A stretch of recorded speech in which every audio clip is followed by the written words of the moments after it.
The dream God planted in your heart is dying right now, and the weapon is in your own hand. Every time you open your phone and measure your calling against someone else's highlight reel, you drive another nail into the coffin of what God specifically designed you to carry. You scroll past someone's ministry announcement, someone's book deal, someone's marriage photo, and something inside you shrinks. By the end of this, you'll understand exactly how comparison dismantles your purpose, and how Scripture gives you the tools to dismantle it first. Here's what makes comparison so dangerous. It disguises itself as motivation. You tell yourself you're just staying informed, just keeping up, just being aware of what God is doing in other people's lives, but your chest tightens, your prayers get shorter, your next step feels smaller than it did an hour ago. That's the tell.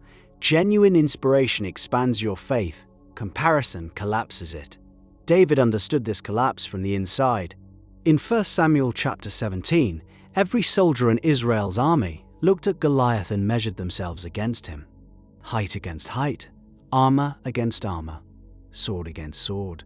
By every visible metric, the math was fatal. David walked onto that field with a sling and 5 stones. And the reason he could do it lives in verse 45. I come to you in the name of the Lord of hosts. He refused the frame entirely. While everyone else compared themselves to the giant, David compared the giant to God. The equation reversed, and Goliath fell. That reversal is available to you right now, but it requires something uncomfortable. You have to stop measuring. Think about the last time you felt genuinely on fire for what God called you to do. Maybe it was after a prayer that cracked you open, or a verse that hit like a spotlight on your exact situation. You felt momentum, clarity, a sense that the path ahead was yours and God had already walked it. Then you checked social media, or you heard about someone else's breakthrough, and the fire cooled, so gradually you barely noticed the shift from burning to lukewarm. Galatians 6 verse 4 says it with surgical precision. Each one should test their own actions. Then they can take pride in themselves alone without comparing themselves to someone else. Paul wrote that to a church, tearing itself apart over spiritual status. Who had the better gifts? Who was more mature? Who mattered more? The instruction cuts straight through. Test your own actions, your own obedience, your own faithfulness to what God put in front of you today. The moment you drag someone else's assignment into your evaluation, you've contaminated the entire measurement. And this contamination works in both directions. Sometimes comparison makes you feel inferior. You see someone further ahead and conclude God must love them more, trust them more, equip them more. Other times it makes you feel superior. You see someone struggling and feel a quiet satisfaction that at least you're past that stage. Both responses are poison. Both pull your eyes off the only gaze that matters. Peter learned this the hard way. In John 21, the resurrected Jesus has just restored Peter after his 3 denials. He's given Peter a mission: feed my sheep. The weight of that moment is staggering. Peter has been forgiven, recommissioned, handed the keys to something eternal. And his immediate response in verse 21? He points at John and asks, Lord, what about him? Jesus' answer in verse 22 is one of the sharpest redirections in all of Scripture. If I want him to remain alive until I return, what is that to you?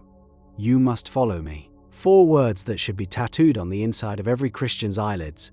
Someone else's timeline, someone else's blessing, someone else's calling. What is that to you?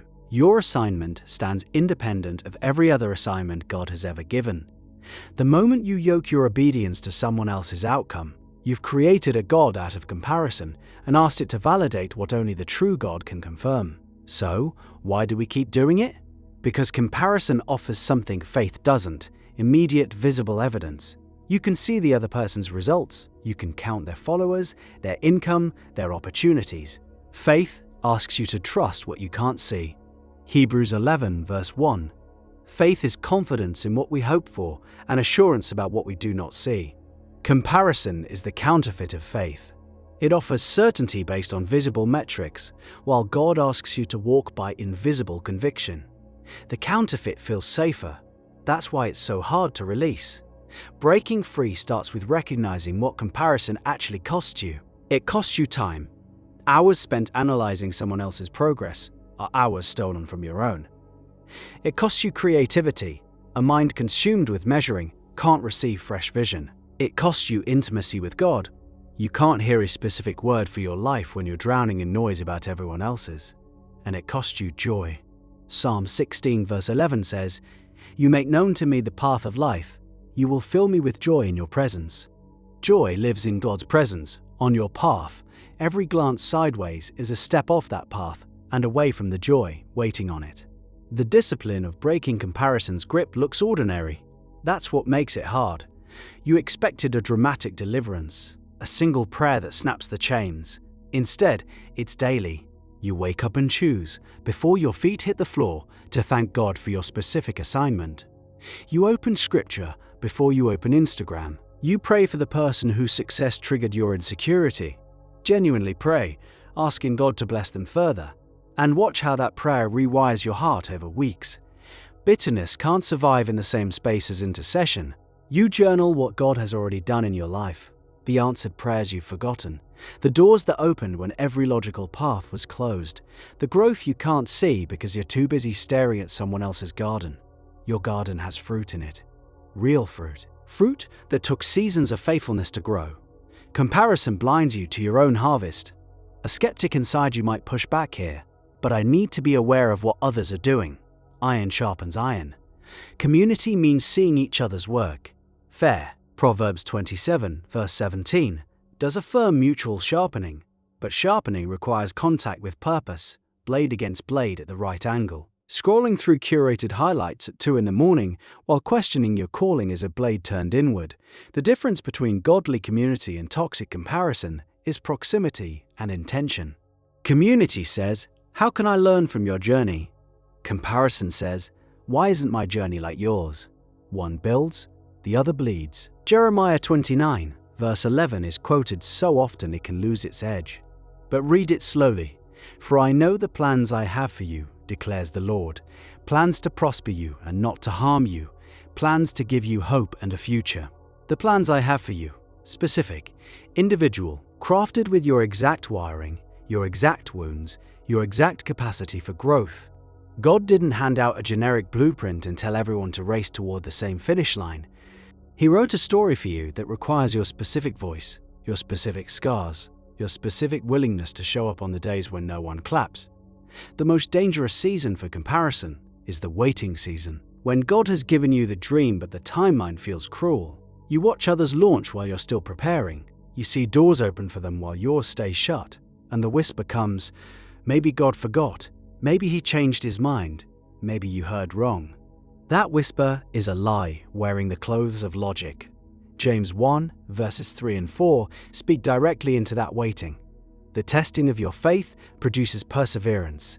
Let perseverance finish its work so that you may be mature and complete, not lacking anything.